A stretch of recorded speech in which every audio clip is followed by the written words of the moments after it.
Ngele emakhaya igama lami nguTumelo wakwaDlamini ubukele iTumelo Creation TV la ngihleli noZolishelembe odume kakhulu ku TikTok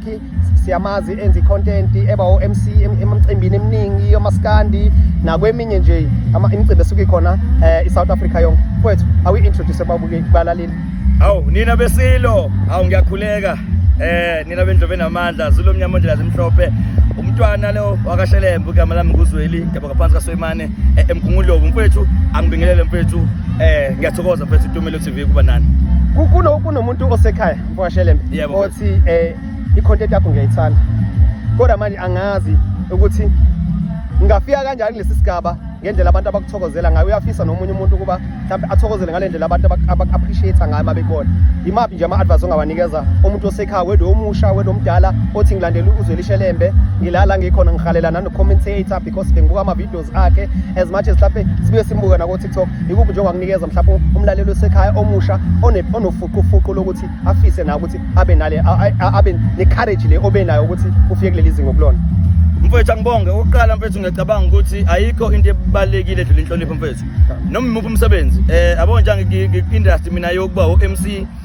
ngiyakhumbula ngeday ngiwina ukhosini #lingisabumsakazi la ngangona khona njinji ngaphinde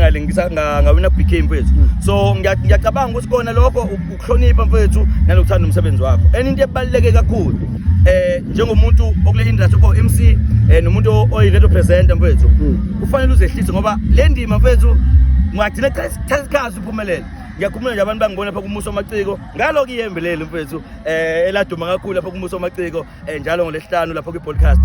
kaGezani mfowethu ngiyabonga kakhulu ibona abafethu abantu bebengibona stage base bangithatha bangibeka phezulu engakusho nje ebantwini mfowethu ukuhlonipha nokubekezela nakuwena iyeza leyo mini ngelilanga nathi sawo MC kodwa asikakafike lezi nsuku kuyona saphusha njengobona nje ngilanga kesi mfowethu sazomnandi kakhulu umgungundlovu maskandi festival heritage siyacelebrate namhlanje mntaka mkhulu sibonga nomfokanxele ukuthi asibizele abantu nabaculi bamaskandi sazonaka uqhawula kithi kodwa kunomuntu osekhaya othi ngiyafisa mhlawumbe ukuthi ngimlandele umntaka Zolishelembe ukhona mhlawumbe kuyinkundla zokuxhumana YouTube TikTok ngashela mhlawumbe ama-handles zakhe ka-social media ukuze bezokwazi ukuthi baqhubeke bakulandele siyazi abanye vele bayakulandela abanye kade bemqalaza-ke babukeli la emakhaya bathi ngabe uyena yini kuwukuthi manje bayasaba nanokusondela awusichazele nje bethi in terms of i-social media utholakala kanjani ngeke siyibani indaba yokucinga ngoba phela babuye baganga bafowethu kodwa nje ku-social media mfowethu mfowethu angingabe ngisageqa amagule nginesikhathi mntaka mkhulu ku-social media ngikhona ku-TikTok Zolishelembe, Facebook Zolishelembe ngikhona naku-YouTube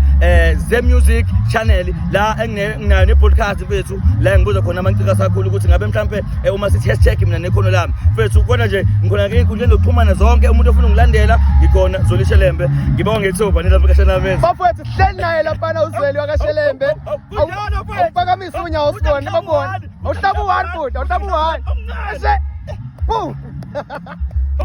siyabonga lapha kuTumelo Creation TV nabafowethu aniqhubeni silandele sihleli noZolishelembe usazoba khona-ke laphana